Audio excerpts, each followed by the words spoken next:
Yo, what's going on, everybody? Today I'm going to be going over my Stasis build that I've been using in the new season.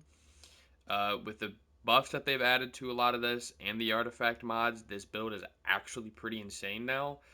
This helps clear any type of content. It feels great in the lower end content. It also survives and has really good damage potential in late game content.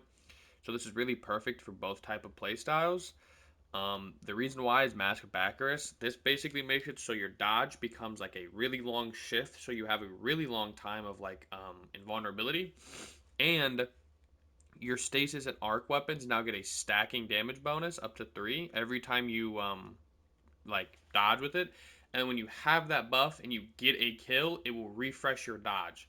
I think you need 2 kills or maybe 3 to fully refresh your dodge, but even if you only get 1 kill, it is still basically almost half of your class. And as long as you have that 100 class, you will be getting it back up to where you can always keep stacking them. Because you have a 10-second timer, so you should be able to easily have that 3 stacks up as much as you can.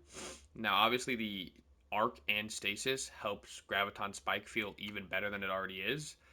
Um, this weapon's already pretty strong. It gets a 10% damage bonus for being a featured exotic, plus that, and then even if, and I don't even have the catalyst. So if you would have the last one where it buffs your damage even more, it makes this gun feel even crazier. To move into the uh, subclass, we're using Stasis so that you can get the Mask of Bakris. Abilities, I use both of the Stasis ones because of the slow abilities. It just makes it feel a lot better. You could also use any, you could use Grapple if you want. Grapple feels really good, especially with the buffs to it. With Hunter. Aspects, Threaded Spectre is kind of a must here. Being able to constantly dodge and leave threadlings helps you and your team survive so much more. The other one I use is Gunpowder Gamble. It works really well with the aspect, and you're always spam. You're always gonna have abilities to be thrown out, so you can get this up quite often.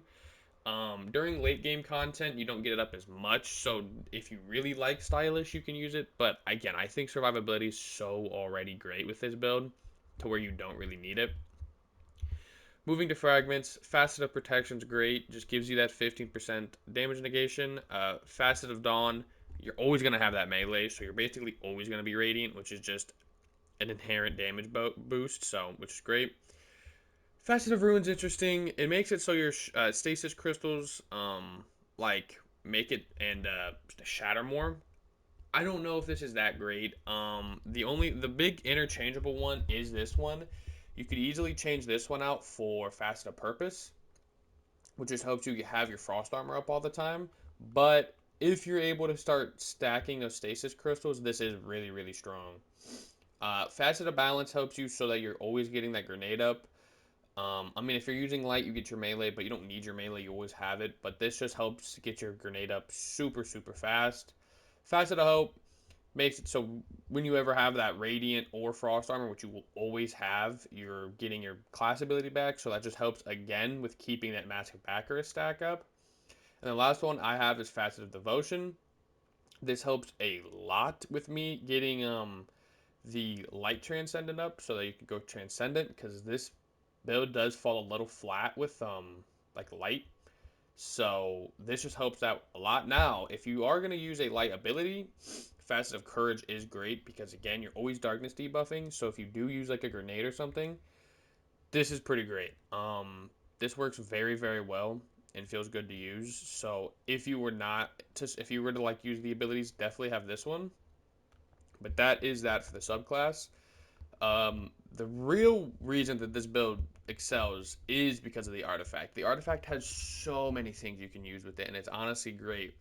One that's great is Shield Crush, basically making it so when you have Frost Armor, you get your melee back and it does more damage, and when you're Radiant, your grenade does comes back and does more damage. Buffs to both of your classes. This is just insane. It just makes the build feel even crazier. I use Elemental Overdrive just because you're getting an extra damage boost every time you pick up one of those stasis crystals. You could use Frigid Glare so that they release freezing bursts, and it does help a lot. But again, this kind of falls off a little bit in late game content because you're not constantly killing things, but this still is insane. It just depends which one you want. If you think you're getting, less pickups than you should, then you could use Frigid Glare. They're both great. Um, a lot of variety. You could use Cauterized Darkness, or well, I would use Cauterized Darkness because again, whenever there's stasis debuffed, the solar damage increase, it works. It's pretty fun with Gunpowder Gamble. You could literally absolutely nuke rooms of high end enemies. Just throw your grenade in there, slow them all, and then boom, they're all dead.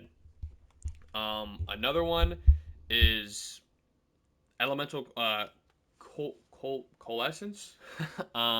This just helps you get your elemental pickups for elemental overdrive. That's why I'm using these. You could obviously switch this out for this if you're not going to use it, but either way, I would recommend using this just because even if you're not going to use elemental overdrive, being having pickups helps you get your abilities back. Um, refresh threads again, picking up elemental pickups get you more abilities back.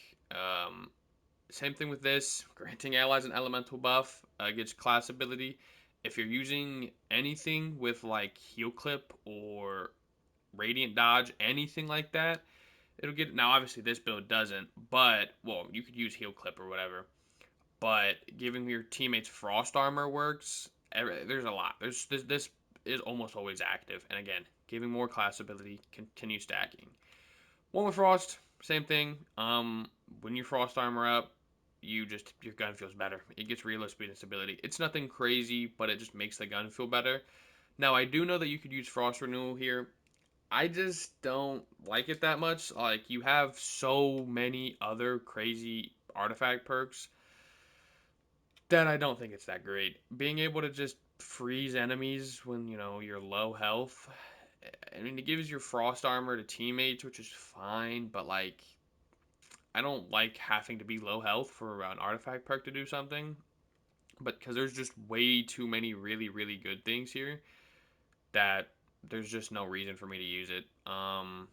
But the only main ones here are definitely, Shield Crush, Elemental Overdrive, and then I would say probably Coalescence, Cauterized Darkness. There's so many. There's so many.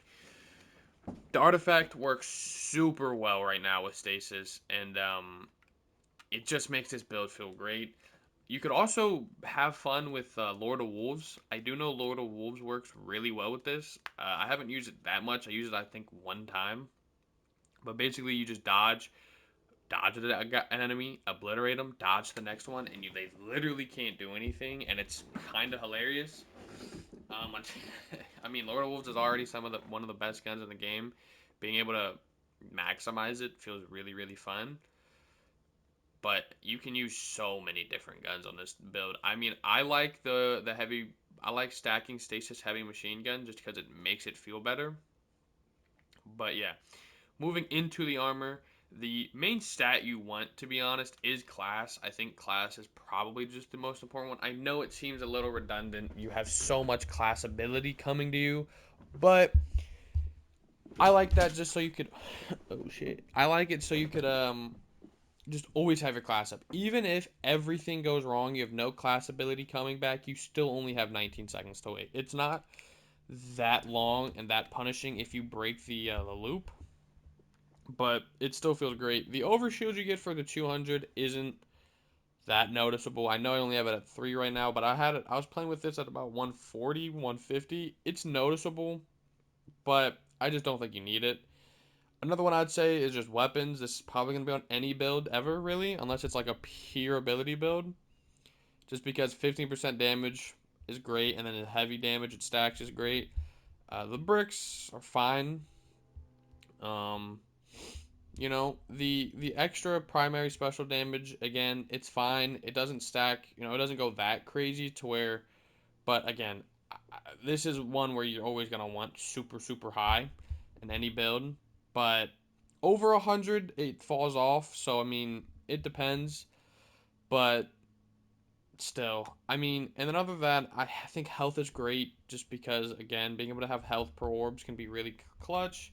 Grenade to help that grenade damage. I think super and melee in this build is not that serious because again your melee is always coming back, and then unless you're going way over 100 to get that melee damage, it's not that serious. I think it's a waste, to be honest. Same thing with super. The super is just not great either way. So I mean, I think the main three would be probably health, super, or health, class, and weapons. Moving to the mods, I do like Arc Siphon, Harmonic Siphon. You definitely don't need Arc Siphon if you're gonna only do a Stasis, or vice versa.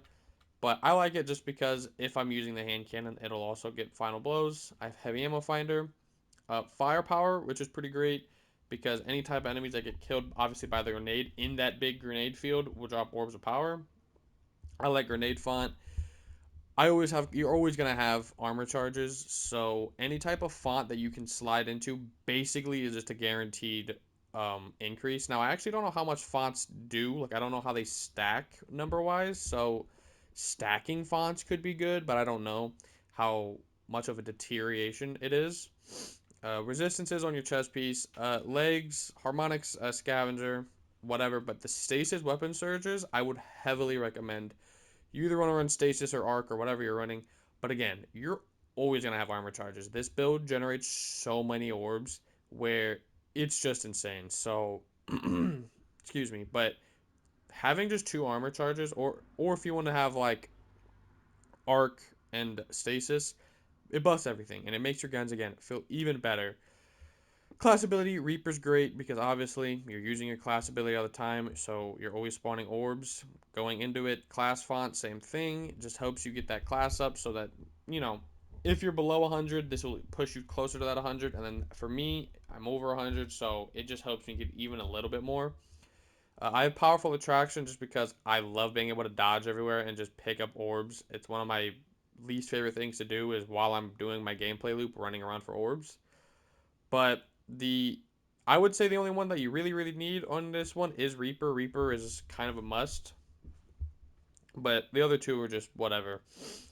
Now, that basically is the build. Now, I know set bonuses and stuff are interesting, but I haven't been able to really care. Now, I do know at the four piece, um, you know, it could be cool, but like none. I don't think any of the set bonuses in the game so far have been like that game breaking to where I feel like they're like, oh, you must run or these are must haves. So yeah, I don't know. Until they add either more or change them or whatever, I don't think it's any insane. But that's basically the build.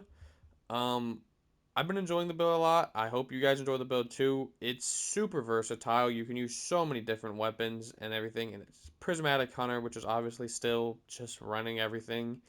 I do want to do a Void Hunter build, but I do want to absolutely fine tune that because with the Scout Rifle being like fixed, build feels a little worse. So that build video might take a day or two, but hope you guys enjoyed the video. If you did, leave a like, a subscribe if you like my content. It'd be very appreciated. And yeah, I'll see you guys later.